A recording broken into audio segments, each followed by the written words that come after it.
Olá, queridos amigos, estamos aqui de volta em mais um programa em que nós destinamos aí as nossas análises em relação à ufologia e espiritismo dentro das nossas pesquisas que nós já temos aí desenvolvido há um bom tempo e que temos notado aí que essa temática vem cada vez mais sendo abordada dentro do movimento espírita, ao meu ver, dentro de uma situação um tanto desconfortável, uma vez que as seitas ufológicas, ou mesmo a chamada ufologia, as suas teses, as suas propostas, muitas vezes, e por que não dizer na maioria das vezes, conflita com aquilo que o Espiritismo nos traz, as informações que nós temos dos espíritos superiores, dos mais variados pontos de vista, tanto do ponto de vista especificamente ou estritamente doutrinário,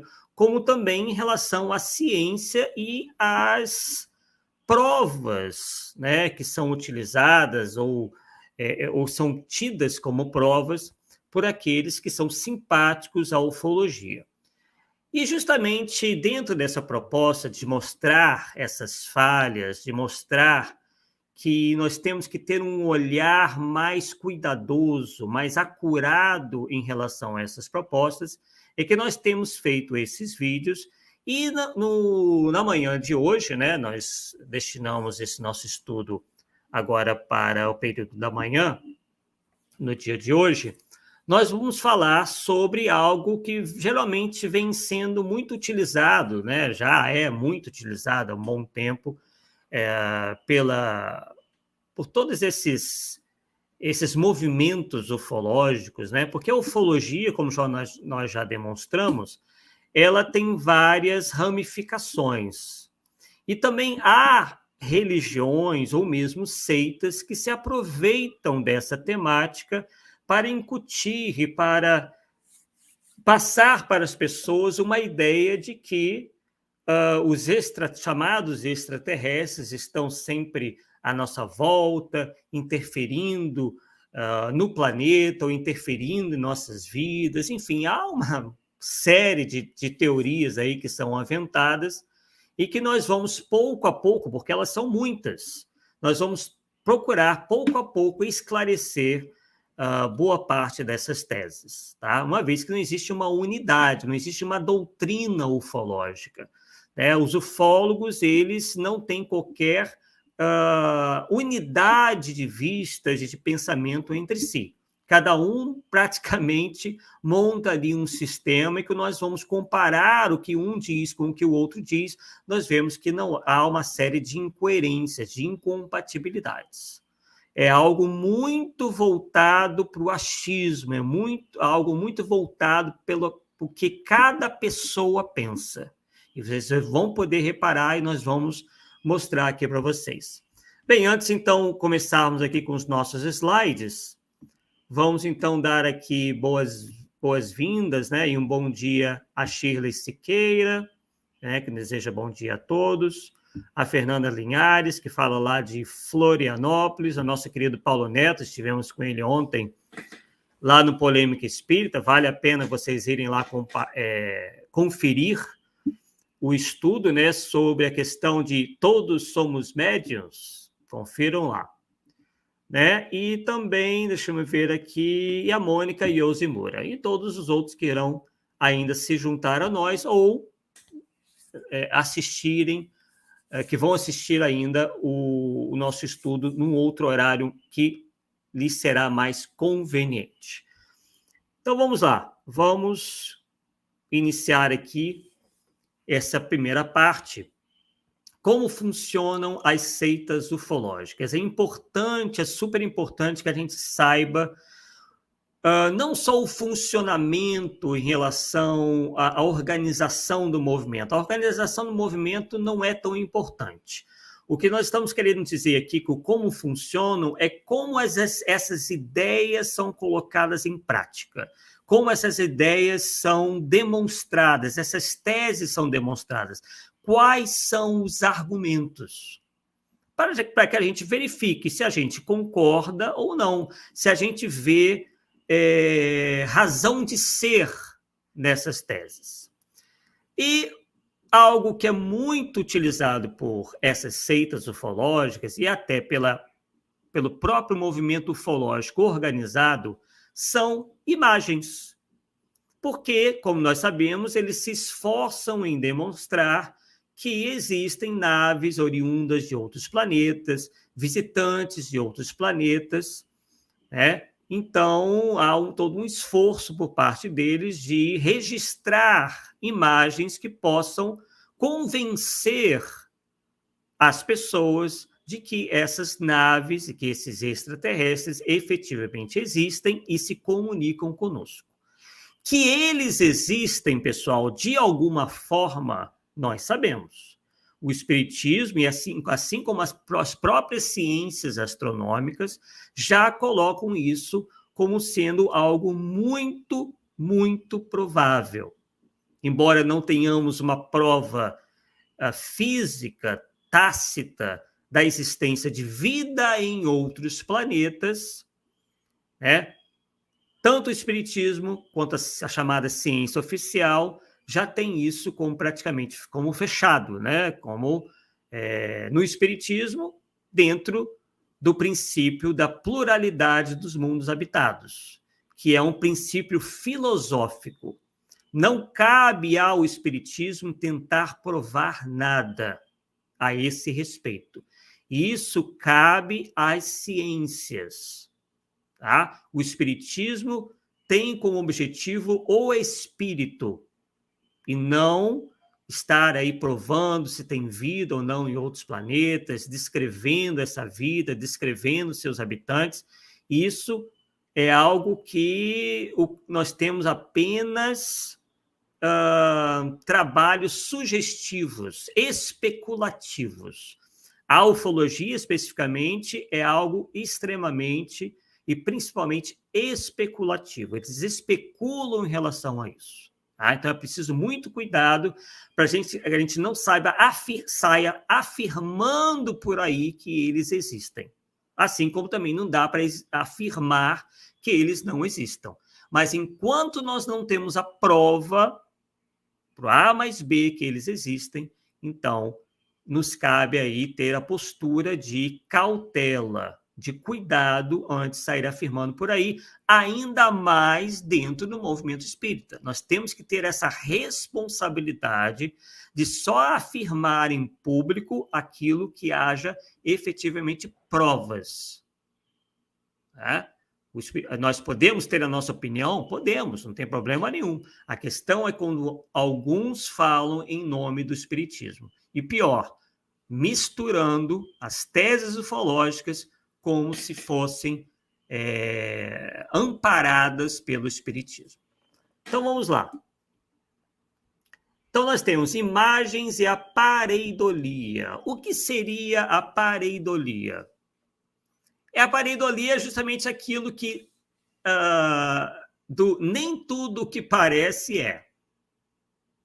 Né? É bem essa a ideia. Nem tudo que parece é. A pareidolia é um fenômeno psicológico comum em todos os seres humanos, conhecido por fazer as pessoas reconhecerem imagens de rostos humanos ou animais em objetos, sombras, formações de luzes e em qualquer outro estímulo visual aleatório. Então, essa é a definição de pareidolia. É um fenômeno psicológico, onde a gente, né, por semelhança, acaba confundindo as coisas. Nós acabamos confundindo imagens com algo que nós conhecemos, como rostos humanos, animais, né, que, na verdade, não são rostos humanos, não são animais, são objetos, são sombras. Essas imagens são formadas por objetos, por sombras, por formações de luzes ou qualquer outro estímulo visual totalmente aleatório. Então, essa é a pareidolia. E tudo parece ter começado nesse ramo aí da ufologia com os chamados canais artificiais de Marte. Surgiu a ideia de que haveriam canais artificiais em Marte, isto é, fabricados, produzidos, construídos, melhor dizendo, por marcianos, já que não seriam canais naturais, e sim artificiais. Então, o primeiro grande caso de pareidolia desse gênero ocorreu em 1877. Com um telescópio pouco potente, o astrônomo italiano Giovanni Schiaparelli começou a estudar alguns padrões mais evidentes da superfície de Marte. Para sua surpresa, ele notou uma série de linhas pretas, que começou a chamar de canais. Então, como nós podemos ler aí, o Giovanni Schiaparelli, com o pouco que ele tinha, que era um telescópio pouco potente, se comparado ao que nós temos hoje, ele começou a verificar que havia ali alguns detalhes naquilo que ele via que lhes parecia canais. E onde que nós encontramos isso na literatura mediúnica, por exemplo? Do livro exaltado até hoje pelos ufólogos, inclusive nós vamos demonstrar isso para vocês no próximo estudo, e também por alguns espíritas desavisados, que é o livro A Vida no Planeta Marte e os Discos Voadores, de Hercílio Mais Ramatiz. Parece, pessoal, que eu estou atribuindo tudo ao Ramatiz, que eu tenho, digamos assim, estou perseguindo. Não, nós estamos sendo aí fiéis aos fatos. Efetivamente, quem deu ensejo, quem deu início a tudo isso dentro da nossa literatura espírita, foi tida como espírita, mas de origem mediúnica, ou pelo menos aparentemente, foi o médium Hercílio Mais, com as suas obras atribuídas a esse espírito de oriental chamado Ramatiz. Estamos apenas aqui informando algo, que efetivamente aconteceu. Tá? E aí nós veremos que, de forma a convencer o leitor sobre a veracidade dos relatos desse espírito, passam eles, esses espíritas desavisados e esses ufólogos místicos, informações inverídicas sobre o posicionamento da ciência, inclusive o próprio Hercílio Mais, na sua obra. Vamos verificar. Então, na página 9 do livro A Vida no Planeta Marte e os Discos Voadores, consta o seguinte. Está escrito lá, Planeta Marte. Nós fizemos uma transcrição ipsis literis. O que a ciência astronômica da Terra sabe a seu respeito? Então, como nós dizíamos, a fim de convencer o leitor de que aquela informação contida no livro tinha amparo na ciência, eles escreveram o seguinte parágrafo. Notem bem como eles tentam nortear, eles tentam convencer e levar o leitor a achar que aquilo está compatível com a ciência. Então, vamos lá. Vêem-se manchas claras e escuras, havendo linhas de comunicação entre as áreas escuras, os chamados canais. Conclui-se que os lugares escuros, olha só, eles estão colocando isso como sendo, novamente, dito e amparado pelas ciências astronômicas, pela astronomia, pela astrofísica, pela exobiologia, enfim, todas as ramificações das ciências astronômicas. Conclui-se que os lugares escuros são mares, ligados entre si através da Terra por meio de rios ou canais. No decorrer de um ano de Marte, pode-se averiguar modificação da cor nas partes de terra, o que indica vegetação, matas e etc. Pessoal, jamais foi o posicionamento das ciências astronômicas ao dizer que há vida, ou, melhor dizendo, que há vegetação, mares, rios, oceanos, matas em Marte. Isso nunca foi dito por qualquer cientista. Tá? E aqui, então, eles incorrem numa informação falsa. Pode-se verificar ainda que Marte tem atmosfera de composição quase idêntica à da Terra. Isso também não é verdade. Ocasionalmente, observam-se nuvens. Nos dois polos aparecem, durante o inverno de Marte, regiões brancas, que durante o verão recuam, o que leva a concluir que há gelo e degelo. Realmente há gelo e degelo, só que não é de água na fórmula que nós conhecemos, H2O. Na verdade, é dióxido, nós temos lá uma formulação de dióxido de carbono congelado, que não passa para o estado líquido, ele se sublima. Então, esse gelo, que é sólido, passa diretamente para o estado gasoso, é a chamada sublimação. Tá? Nos anos de 1882 até 1888, o astrônomo italiano Schiaparelli averiguou duplicação de alguns canais. A duplicação de um canal dá-se muito depressa, dentro de alguns dias, durando por toda uma estação do ano. A duplicação não era, porém, visível cada ano, ao mesmo tempo em todos os canais. E aí, ao final, eles se utilizam dessa frase, né, dessa ideia contida em João 14:2, que é: na casa de meu pai há muitas moradas. Mais uma vez na tentativa de confundir o leitor. Como nós dissemos em outros estudos, uma coisa é nós acreditarmos na pluralidade dos mundos habitados. Outra coisa completamente diferente é achar que esses habitantes dessas outras moradas se comunicam conosco e que viriam aí por meio de naves. Tá? Isso seria um fenômeno à parte, que não tem ainda qualquer comprovação. Então, não acreditar nessa possível comunicação não é negar o princípio da pluralidade dos mundos habitados. Toda vez que vocês virem um ufólogo ou um espírita que admire ou que siga a ufologia vir com esse argumento, vocês já estão aí premunidos de que não é um argumento válido. Ok? Então vamos lá.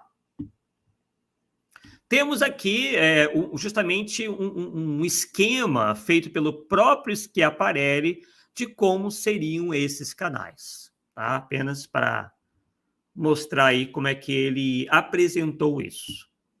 De uma maneira mais simples, nós temos esse mapa aí, que é o mesmo mapa do Schiaparelli, tá? Só que está ali em alemão, mas a conformação é exatamente a mesma. Vamos continuar. Ele tenta mapear, né, esses canais. E aí, depois da descoberta de Schiaparelli, não demorou até que muita gente, como o famoso astrônomo Percival Lowell, criasse teorias mirabolantes sobre os tais canais serem um sistema complexo construído por uma civilização alienígena para distribuir a água congelada das calotas polares para o resto do planeta. Tá? Então, não foi o Schiaparelli que formulou essa tese. Ele simplesmente verificou que havia ali, na superfície de Marte, traços que poderia haver ali canais. Mas foi o Percival Lowell que criou as teses mirabolantes de que esses canais seriam ou teriam sido construídos por alienígenas. Porém, conforme a tecnologia óptica dos telescópios, né, na medida em que a tecnologia óptica dos telescópios foi evoluindo e as sondas espaciais foram chegando em Marte, ficou comprovado que não existe nada disso. Os canais não passavam de uma ilusão de óptica causada por observações pouco precisas. Então, perceba que o que acabou ficando para boa parte da posteridade é que há ou que havia canais em Marte. Já na página 15 deste mesmo livro, A Vida no Planeta Marte e os Discos Voadores, há uma pergunta que é a seguinte: os famosos canais entrevistos da Terra foram construídos pelo homem marciano? Essa foi uma pergunta direcionada ao espírito Ramatiz. E a resposta foi a seguinte: prestem bem atenção. Trata-se de extenso sistema de canais naturais, integrantes da própria natureza topográfica do planeta. Ligam os mares mediterrâneos aos polos. Então, essa é a primeira inexatidão. Não existe, né, mar, pelo menos atualmente, nenhum em Marte, né? E alimentam a rede de canais suplementares, menores, que a engenharia marciana construiu a fim de impedir a excessiva infiltração de águas no solo e também alimentar as regiões áridas que têm deficiência do líquido precioso. Então, né, quem já verificou as imagens feitas pelas sondas espaciais que foram já enviadas a Marte e que já mapearam 100% do planeta, que tem imagens amancheias, né? Tem vídeos, fotos, enfim, tudo que é necessário, né, para a gente averiguar lá a superfície de Marte já foi feito. Tá? Então, isso realmente não corresponde à verdade. Graças a essa rede de canais menores ligados aos principais que a natureza edificou, os bosques, parques modelos de experimentações de botânica dirigida, pomares, campos e lavouras são irrigados convenientemente. E nós bem sabemos que não existem bosques, não existe mata, não existem parques, não existem pomares, campos ou lavouras em Marte, pelo menos fisicamente. E aqui Ramatiz sempre dá a descrição física de Marte, tá? Não tem nada a ver com dimensão espiritual. Isso está bem claro no livro. Ele atesta isso, inclusive dizendo que dali a alguns anos, essa obra é dos anos 50, os astrônomos descobririam tudo isso. Então, se os astrônomos descobririam tudo isso, é que essas coisas seriam possíveis de serem observadas a olho nu. Tá? Os ramatizistas é que, vendo que as teses de Ramatiz se esboroaram, começaram a dizer que Ramatiz descrevia vida espiritual. Não é verdade. Qualquer um que tenha esse livro, né, vai ver que não é isso. Tá? Então, pessoas que não querem dar o braço a torcer, pessoas que fanaticamente querem defender o indefensável. Assim como ocorreu com as profecias de Ramatiz para o ano 2000, a mesma coisa, o mesmo erro, a mesma falha foi identificada em relação à sua descrição do planeta Marte. Mais alguns exemplos de pareidolia. Então, vamos lá.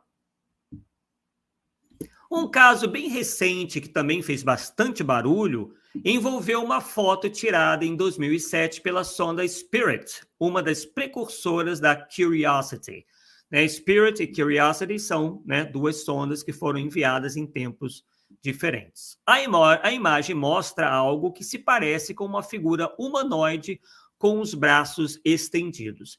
Lembrando que todas essas imagens são utilizadas pelos ufólogos e seus simpatizantes para provar, né, vida em outros planetas. Então vamos lá, vamos conferir. Aqui, ó. Essa é a chamada figura humanoide que teria sido avistada em Marte, né? E o engraçado é que eles se utilizam justamente de imagens e vídeos feitas por essas sondas, né? Então eles se aproveitam aí de um recurso da ciência para então tentarem defender as suas teses. Engraçado que eles vivem dizendo que a nossa ciência é atrasada, que a nossa ciência não sabe de nada, mas quando convém, eles se utilizam dos recursos, né, produzidos por essa ciência. Engraçado, né? Então, temos lá o chamado marciano perdido lá na aridez marciana. Agora, dê uma olhada na foto a seguir, tirada por um satélite em 2001.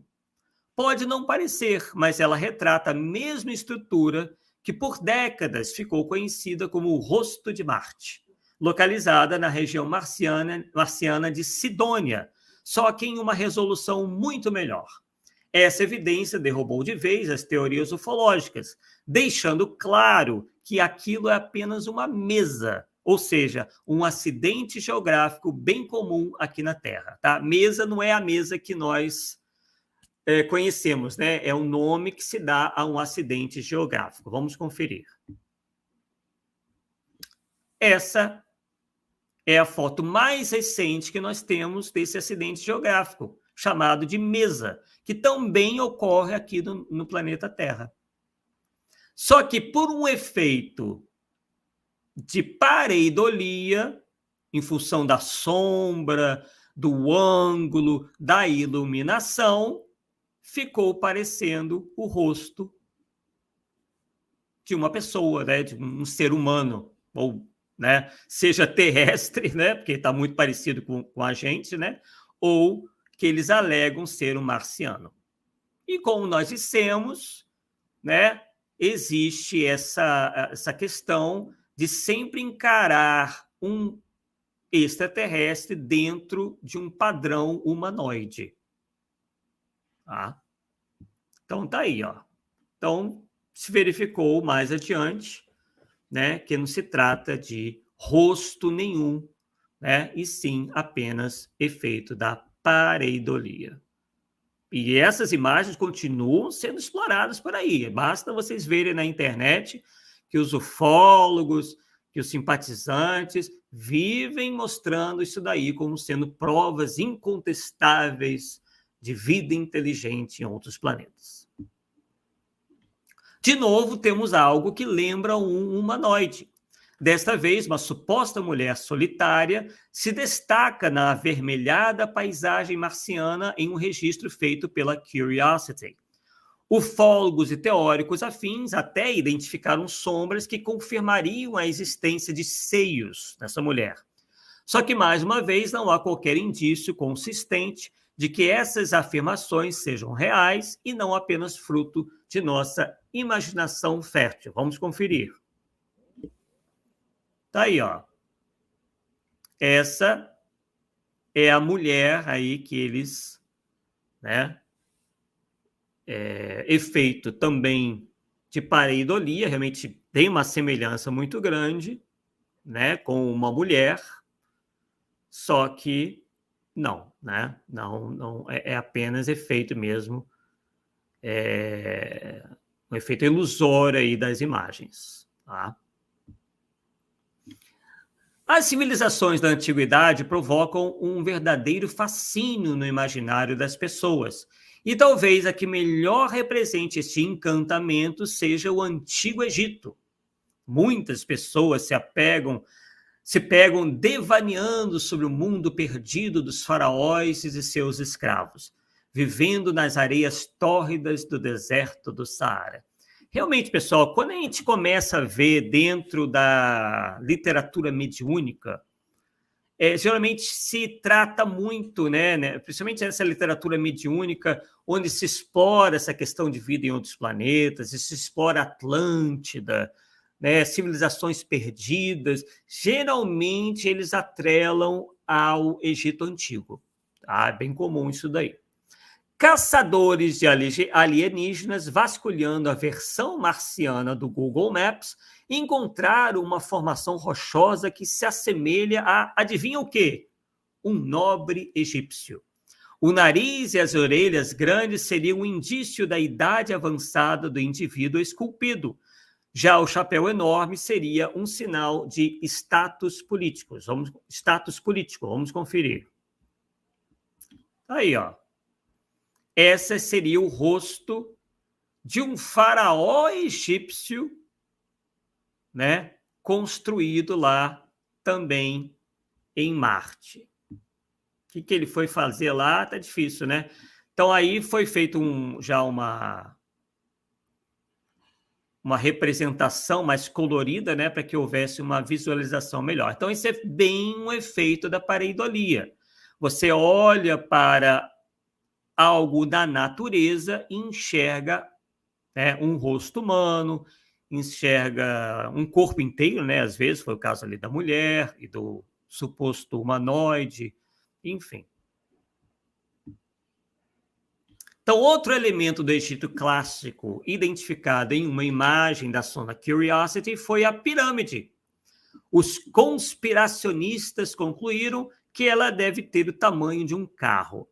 Eles também afirmaram que a forma e o design quase perfeitos seriam provas conclusivas de que a pirâmide teria sido feita por mãos inteligentes e que, por isso, não era fruto de um mero efeito de luz e sombra.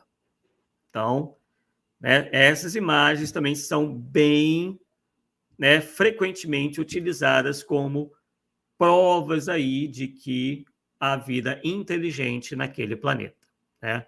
E reproduzindo coisas aqui da Terra. Tá? Então, vamos lá. Uma foto de 2004 do robô Opportunity levou muitos a acreditar na presença de um coelho no planeta vermelho. Então, agora, né, não bastasse o faraó egípcio, uma cigana, né, que a mulher ali parecia uma cigana, e uma pirâmide. Agora, temos animais aqui da Terra morando em Marte. Pouco tempo depois, a NASA publicou um comunicado explicando que aquele objeto estranho, na verdade, havia se desprendido do próprio robô, ou então do seu módulo de pouso. Então, de longe, a gente verifica que tem muita semelhança com um coelho, mas quando a gente aproxima a imagem, a gente verifica que não é um coelho, né? Aquilo ali realmente é tudo menos um coelho. Bem, vamos ver aqui algumas perguntas de vocês. A Mônica Yoshimura nos faz a seguinte pergunta: por que sempre Marte e os marcianos? Pelo que eu pude ver, existem marcianos até em outros planetas. Porque Marte é um planeta, ele não é o mais próximo, tá? Vênus, na verdade, é mais próximo da Terra do que Marte, só que Marte, a ciência astronômica, ela observa há mais tempo, né? Há condições melhores de observação, tá? E, inclusive, um nível de habitabilidade mais próximo do que, por exemplo, Vênus.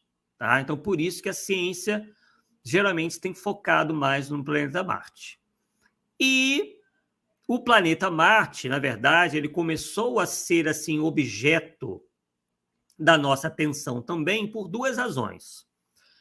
Teve um caso, né, ficou muito conhecido, onde um cineasta americano, acho que ele é americano, ele depois veio a se tornar cineasta, tá? Mas aí ele, pelo rádio, fez uma brincadeira, anunciando que estaria havendo, naquele momento em que ele anunciava, a invasão da Terra por marcianos. E aí, esse anúncio, né, porque não havia televisão naquela época, e todo mundo ouvia rádio. E muita gente se apavorou, acreditou daquele anúncio. Tá? Então, desde então, né, aquilo ali teve um efeito tão grande que todas as atenções também do público se voltaram para Marte. Tá? E dentro do movimento espiritualista, nós tivemos, que nós citamos, inclusive, no estudo passado, a descrição de Marte feita pelo teosofista Leadbeater. Foi, inclusive, em cima dessa descrição de Leadbeater que Hercílio Mais escreveu o livro A Vida no Planeta Marte e os Discos Voadores. Tá? Então, a partir daí, as atenções, né, tanto de espiritualistas e espíritas, assim como também do público em geral, se voltou mais para o planeta Marte. Fernando Linhares dizendo o seguinte: minha visão e pensamento se ampliaram após esses estudos do Arthur, a começar pelas obras do Hercílio. Realmente o nosso objetivo é justamente esse, né, de alertar para que, obviamente, cada um possa tirar suas próprias conclusões. Nós estamos apenas municiando vocês de informações. Tá? E a Fernanda Linhares lembra aqui: Senhor, será que a Arca de Noé está estacionada por lá? Olha, não duvido nada. Né? Do jeito que é a imaginação das pessoas, realmente eu não duvido de mais nada. E a Sheila Siqueira contribuindo da seguinte maneira: o diabo foi algo inventado e propagado para recursos financeiros. Agora os ETs estão também nesta linha de arrecadamentos financeiros, enganando as pessoas. Realmente existem esses interesses, né? Antigamente tudo se atribuía ao diabo. Hoje, né, isso acabou sendo substituído pela ideia de extraterrestres nos visitando. Né? Assim como também a questão da volta de Jesus. Né? Antes, a única ideia que existia de salvação do planeta era através da volta de Jesus. Agora já passou a ser os ETs, a serem os nossos salvadores. Mas vamos continuar aqui com a nossa pareidolia. Mais um exemplo recente de pareidolia que surgiu a partir de uma foto da Curiosity envolve um caranguejo gigante. Temos coelho e caranguejo em Marte. Conspiracionistas encontraram a suposta criatura rastejando por uma superfície rochosa. E aí depois a gente vê, né, também ampliando a imagem, que não era caranguejo nenhum, né, pessoal? Era apenas uma conformação ali rochosa, ou de uma espécie de barro, né, que apenas se assemelha a um caranguejo terrestre. Tá? Então, pessoal, verificamos aí, né, procuramos aí demonstrar para vocês que realmente o coelho, né, a pirâmide, que são todos aí na realidade, né, efeitos da pareidolia. Nós vemos ali mais uma vez a chamada mulher, que realmente, né, pessoal, à primeira vista, assim, mas quando a gente tenta desassociar com uma mulher, a gente começa a ver que não pode ser, né, que é apenas uma ilusão de ótica, né? Entre elas, esse fenômeno psicológico que é a pareidolia. O rosto marciano. Né? E isso, pessoal, até hoje é mostrado como sendo provas, né? Figura humanoide ali, né? O marciano do nada, sozinho ali. Não faz nem sentido, né, pessoal? Ele está ali completamente solitário. Né? Onde estão essas populações de marcianos aí que a literatura mediúnica anda dizendo por aí? Não estamos aqui dizendo que não possa haver vida de alguma maneira que talvez nós não conhecemos, né? Não temos acesso, ou mesmo vida espiritual. Queremos deixar bem claro isso. Tá? O que estamos querendo dizer é que essas teses da ufologia e também em relatos mediúnicos, descrevendo características físicas de Marte, são completamente fantasiosas. Tá? São tentativas, né, que certos espíritos fazem, no caso da literatura mediúnica, de parecerem superiores, porque isso impressiona muito as pessoas.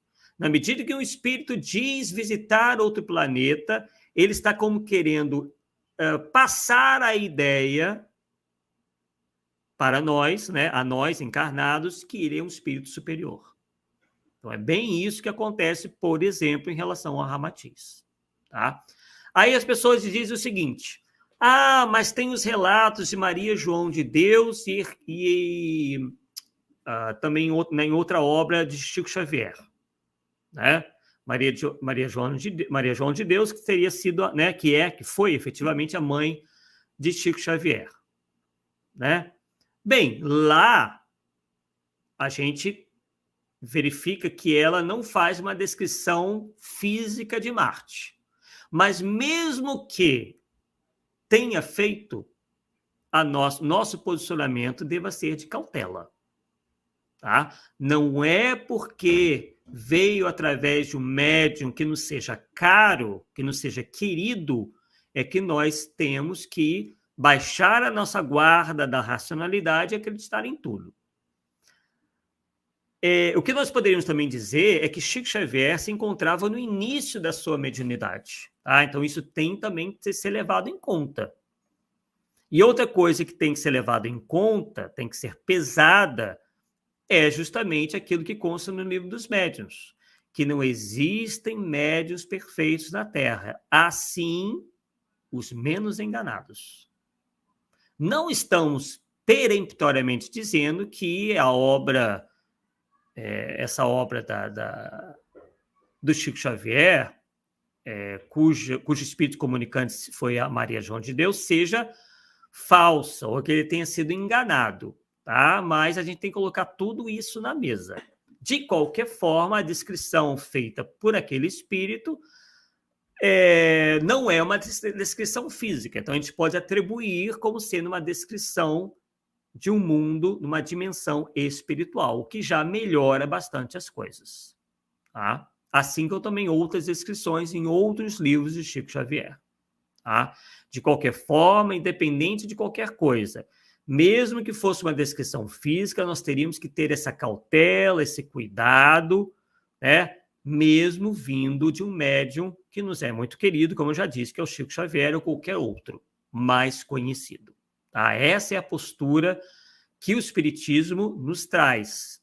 É a postura que os espíritos superiores nos convidam a ter e o próprio codificador. Tanto é que Allan Kardec sempre nos colocou essas descrições como hipotéticas.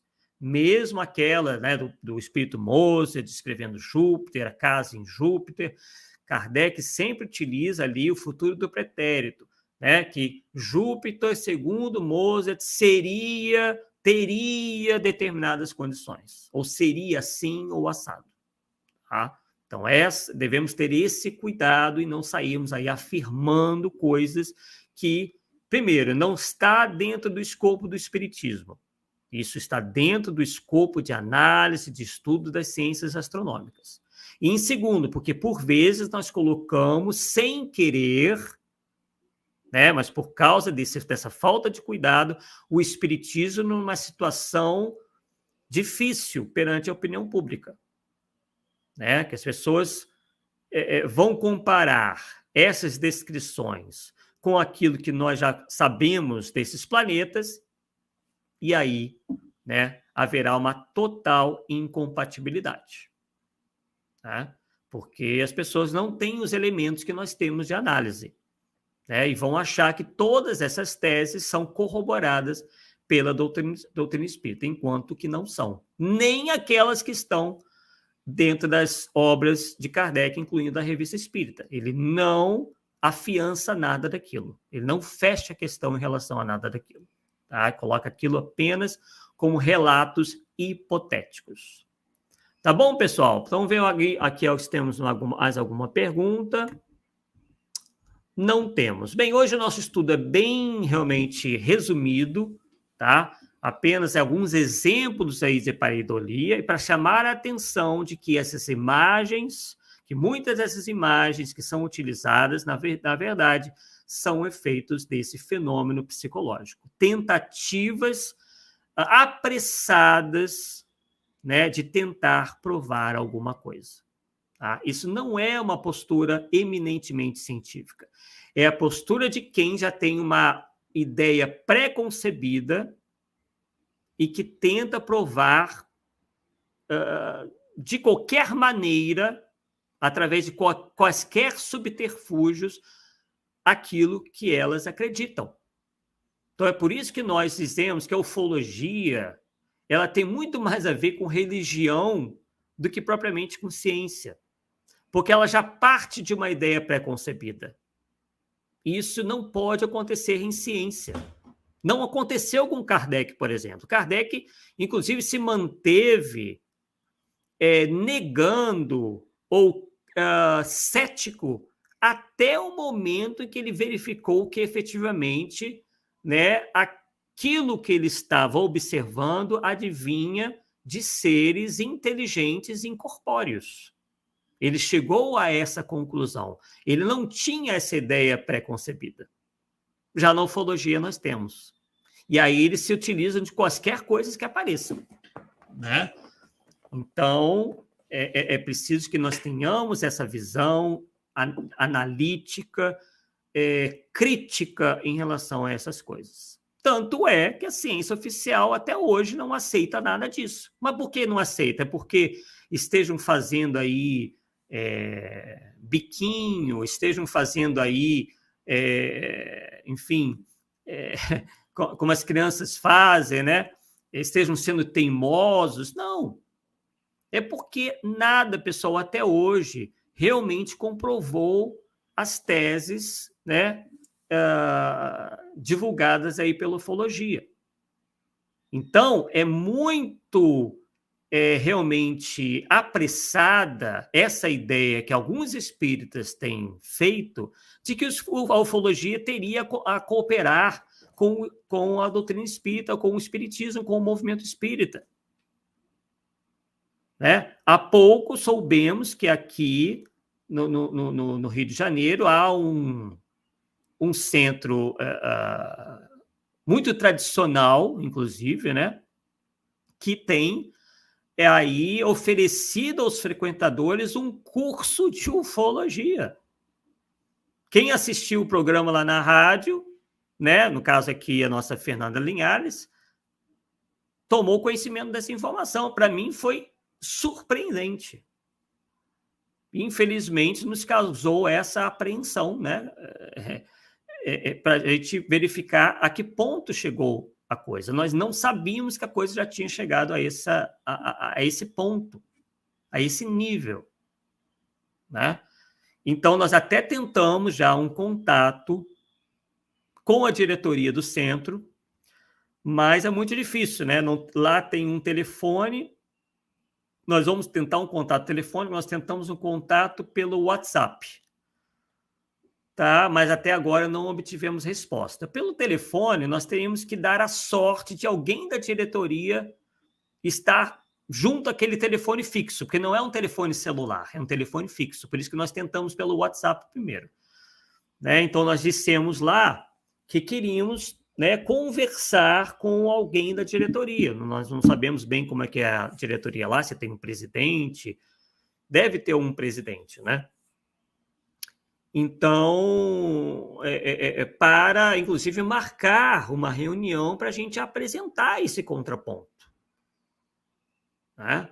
Tentar, então, mostrar para eles que, né, seria um tanto quanto arriscado estar levando isso para o público espírita. Tá? Inclusive, no nosso próximo vídeo, a gente vai conferir boa parte do material e dessas teses, né, mais ainda do que nós já aqui mostramos, que vêm sendo, né, propagadas por aí, dentro de casas espíritas, dentro de emissoras de rádio espírita, emissoras de televisão, sites e tudo mais, de modo a alertar o nosso movimento espírita do que vem ocorrendo e também, né, da falsidade de boa parte dessas ideias. Bem, vamos ver aqui se nós temos mais comentários para irmos, então, para o nosso encerramento. E a Mônica Yoshimura dizendo o seguinte: e sempre colocam tudo na conta do espiritismo, por que não outras religiões, doutrinas ou qualquer outro movimento? Justamente, Mônica, justamente isso, Mônica. Por quê? Porque o nosso movimento espírita, ele é muito pródigo, ele é muito tolerante, abre demasiadamente os braços para tudo que venha de fora. Por incrível que pareça, a doutrina que tem como proposta a fé raciocinada é uma das que menos se utiliza da fé raciocinada, porque qualquer novidade por aí as pessoas trazem para dentro do centro espírita. Já trouxeram cromoterapia, já trouxeram uma série de terapias até mais mirabolantes que a cromoterapia, né? Trouxeram visões e concepções da teosofia, das religiões orientais, vivem propondo para trazer yoga, tai chi chuan, karatê, enfim, tudo. Não estamos dizendo que essas coisas não têm o seu devido valor, tá? Mas o espiritismo, os centros espíritas não tem que estar agregando coisas. Nós já temos cada centro espírita já tem uma missão única, que é divulgar a doutrina espírita. Não tem que estar trazendo coisas que vão concorrer para o estudo da doutrina, que já é capenga. Porque na minha época, lá atrás, as palestras, por exemplo, duravam 1 hora, 1 hora e meia. Hoje, já boa parte das palestras no centro já duram meia hora. Né? O resto fica para tomar passe, aí colocam lá um coral que vai tomar um tempo danado, uma prece que dura 15 minutos. Quer dizer, está se tornando cada vez algo muito mais voltado para uma espécie de ritualismo do que algo voltado para o conhecimento das verdades, das leis que o Espiritismo também nos ensina e que demandam estudo constante para serem fixadas.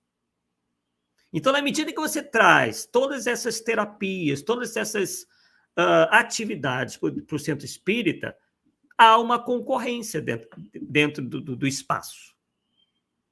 Então, se querem colocar algo que, por exemplo, um curso, por que não montam, por exemplo, eu já sei que existem alguns que têm isso, né? Montam um curso para pessoas que não sabem ler e escrever, um curso de alfabetização, por exemplo, de adultos, de corte e costura, um curso profissionalizante, claro que num outro horário que não seja da reunião doutrinária, né? Tragam coisas, o centro espírita, principalmente aqueles que têm mais estrutura, poderiam trazer coisas que realmente agregariam muito mais para as pessoas, né? Por exemplo, justamente não se quer combater tanto a pobreza,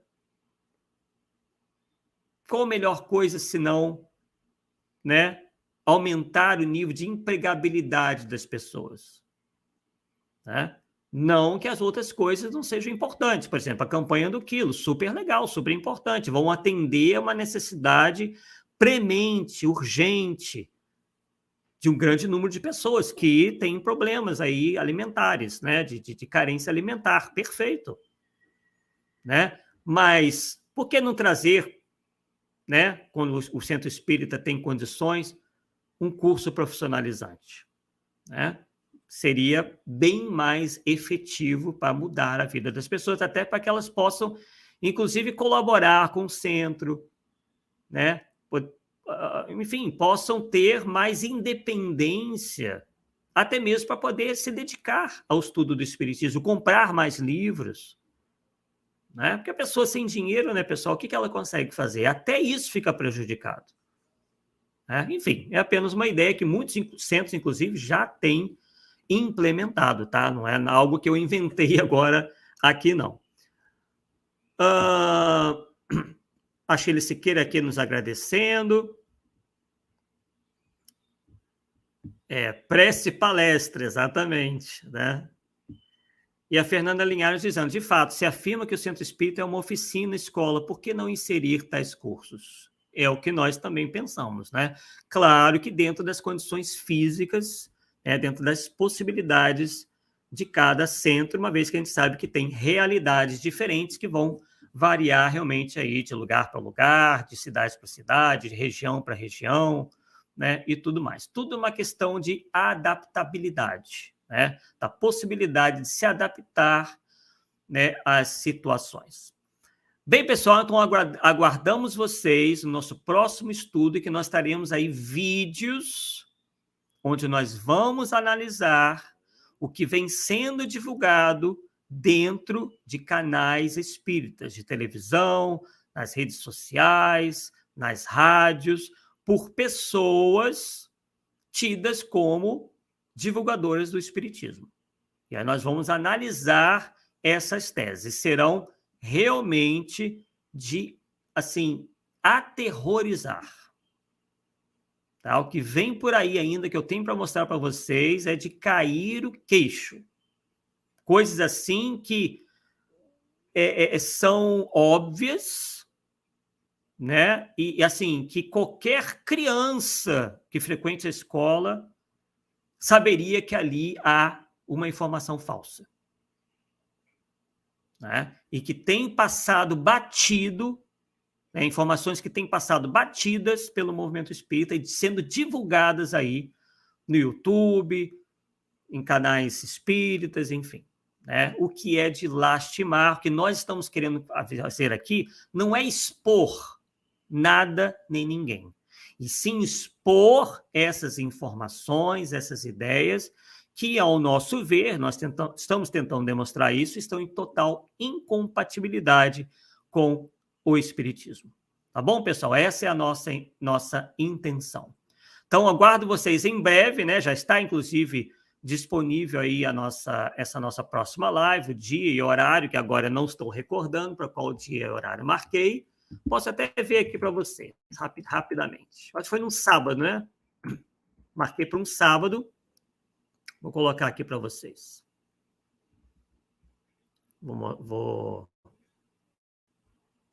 Que eu marco, né? Obviamente, conforme a nossa disponibilidade, que vai variando aí de tempos em tempos. Bem, então o nosso próximo estudo vai ser no próximo dia 4, né? Hoje é dia 2, então daqui 2 dias, às 9h30 da noite, tá?